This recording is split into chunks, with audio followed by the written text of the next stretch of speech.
আর কালো শস্য নিয়েছি, এখন এটাকে বেটে নিই।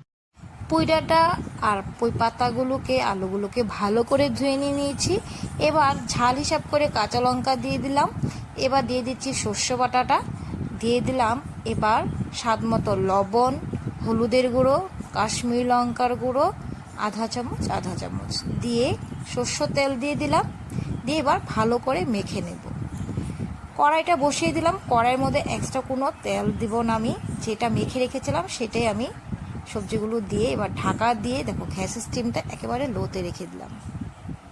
লোতে রেখে দিয়ে 8 মিনিটের মতন লো স্টিমে আমি ঢাকা দিয়ে রান্না করে এবার নামানোর আগে সামান্য সরষের তেল দিয়ে অল্প সময় একটু রান্না করে নামিয়ে নেব।